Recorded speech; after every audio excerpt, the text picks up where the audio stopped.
संक्षेप न करशो, विस्तार थी संभळावो। सुखदेवजीए प्रसन्नता व्यक्त करी। कहेवा लाग्या के पृथ्वी पर असुरोनो अत्याचार वध्यो, पृथ्वी ने पापनो भार लागे एटले पृथ्वी गायनु रूप लई अने स्वर्गमां गई छे। देवताओं पासे जईने कह्युं के मारी उपर पाप वध्युं छे अने मने बीजो कोई भार नथी लागतो, पापनो भार लागे छे। त्यारे इंद्रादि देवताओं कहूं कि आपणे तो सम दुखिया, हरि विना पाप कोण हरे। इंद्रादि देवताओं पृथ्वी ब्रह्मा अने शिव आदि सर्वे देवताओं वैकुंठ में गया छे। पुरुष सूक्त थी भगवान की स्तुति करी छे। हे भगवान, आ पृथ्वी उपरना भार ने हरो। भगवान आकाशवाणी करी कहे छे कि चिंता न करो, हूँ पापना भार ने हरीश, अधर्म असुरोनो नाश करी अने धर्मनी स्थापना करीश। हूँ देवकी अने वसुदेव ने त्यां प्रगट थईश। आवी रीते आकाशवाणी थई, सौने सांत्वना मळी, सौना मननुं समाधान थयुं। बधा पोतपोताना धाममां गया छे। आ बाजु मथुरानी अंदर वसुदेव अने देवकीना लग्न थया। कंस सारथी बन्यो छे। देवकी अने वसुदेव रथ में बैठा छे। ए कंस पोतानी बहन ने वाल करतो होय एवा भावथी ए पोते सारथी बनीने रथ हांकतो जाय छे। पण एवे समये वच्चे पहोंचता त्यां रथना पૈડા थंभी गया। घोड़ा कूदा कूद करवा लाग्या। रथ त्यांथी आगळ वधतो नथी ने एवे समये आकाश मंडळनी अंदर आकाशवाणी थई के हे कंस, जे देवकी ने तू प्रेम करे छे ए देवकी नो 8मो गर्भ तारो काળ हशे।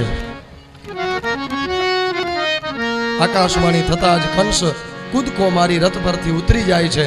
म्यानमांथी तलवार काढी अने देवकी नु माथुं कापवा जाय, चोटलो पकड़ी लीधो, मारी नाखूं, छोड़ू नहीं। त्यारे वसुदेव रोके छे के कंस, तारो काળ तो आकाशवाणी ना हिसाबे देवकी नो 8मो गर्भ छे, देवकी नहीं। आने मारी ने तू शुं काम स्त्री हत्या अने जीव हत्या बंनेनुं पाप तारा माथे ले छो। हूँ तने वचन आपूं, देवकी ने जेटला पण संतानो जन्म छे ए बधा हूँ तने सोंपतो जईश।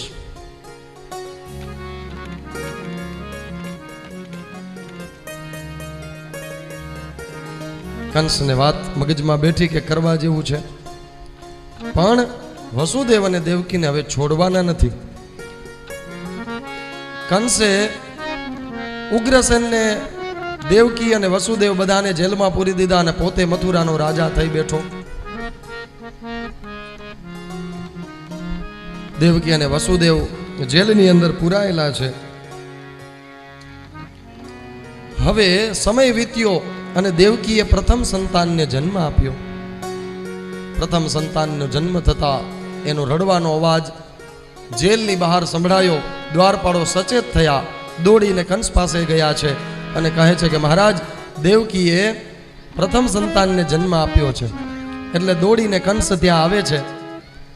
देवकीना प्रथम संतान एटले के पोताना भाणेजने हाथमां उठावे छे।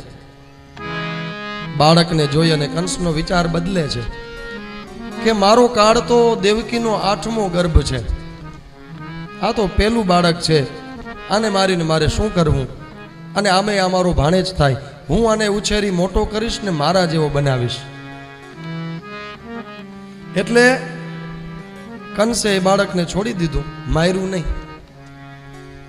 नारदजीए विचार कर्यो के जो कंस तू मारीश नहीं तो तारा पापनो घड़ो केम भराशे। एटले नारदजी कंसनी पासे आवे छे। कंसे आगत स्वागत कर्युं छे। पधारो देवर्षि, आसन ग्रहण करो, कहो तमारी हूँ शुं सेवा करूं।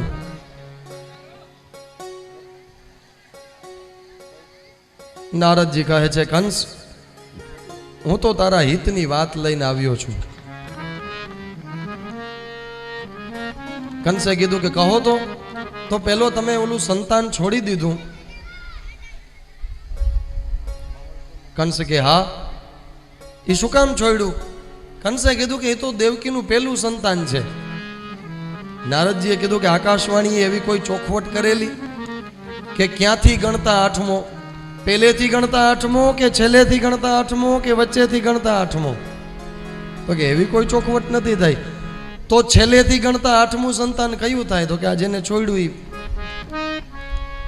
છેલ્લેથી આઠમું ગણો એટલે પહેલું સંતાન જ આઠમું થાય.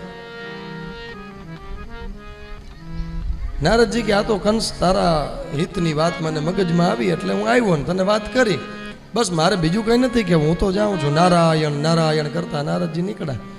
કંસ કે નારદજીની વાત સાચી છે, જોખમ લેવા જેવું નથી. ગયો છે કારાગૃહની અંદર, જે બાળકને છોડી દીધેલું એ બાળકને ઉઠાવી અને દિવાલમાં પછાડ્યું અને એને મોતને ઘાટ ઉતાર્યું. એવી રીતે બીજું, ત્રીજું, ચોથું, પાંચમું અને છ બાળકો દેવકીના કંસે મારી નાખ્યા. છ બાળક માર્યા છે. હવે કંસનો ઘડો ભરાયો. પાપનો ઘડો ભરાતા દેવતાઓ અને ઋષિઓ ભગવાનને પ્રાર્થના કરે કે હે ભગવાન, હવે તમે ધરતી પર અવતાર લ્યો, હવે ઝડપ કરો, હે ભગવાન હવે વાટ ન જોવડાવો. ભગવાને પણ અવતાર ધારણ કરવાનું નક્કી કર્યું. શેષનાગને બોલાવ્યા છે અને કહે છે કે રામ અવતારમાં તમે મારાથી નાના ભાઈ બન્યા, હું મોટો હતો એટલે મારે બધી મર્યાદાઓનું પાલન કરવું પડ્યું. હવે મારે કોઈ મર્યાદાનું પાલન કરવું નથી, અમર્યાદિત જીવન જીવવું છે. હવે તમે આજ વખતે મોટા થાવ. એટલે શેષનાગ ગયા છે. દેવકીના ગર્ભમાં શેષનાગ સ્થાપિત થયા. પછી ભગવાને એ શેષનાગનું દેવકીના ગર્ભમાંથી સંકર્ષણ કરી અને રોહિણીના ગર્ભમાં સ્થાપિત કર્યા. એટલે કંસને એવા સમાચાર મળ્યા કે દેવકીને 7મો ગર્ભ સ્રવી ગયો છે, રહ્યો નથી. હવે કંસ સાવધાન થયો. હવે સૌ પ્રાર્થના કરે. પોતાના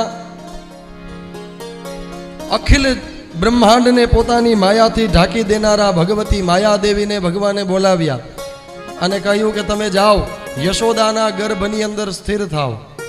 અખિલ બ્રહ્માંડની મહામાયા યોગમાયા જગદંબા યશોદાના ગર્ભમાં સ્થાપિત થયા. હવે કંસ એકદમ સાવધાન થયો છે. કારાગૃહનો ચોકી પેરો વધારી દીધો છે.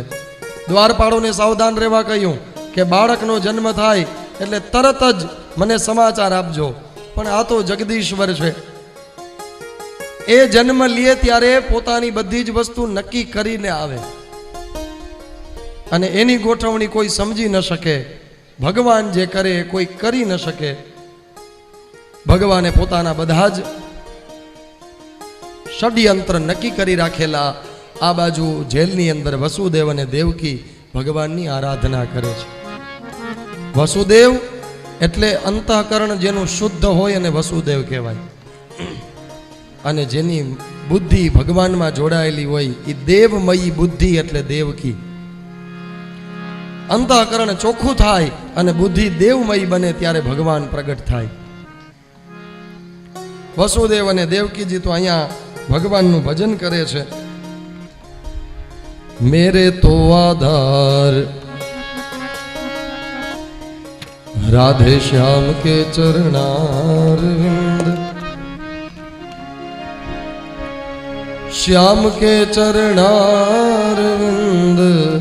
श्यामा के चरणारविंद,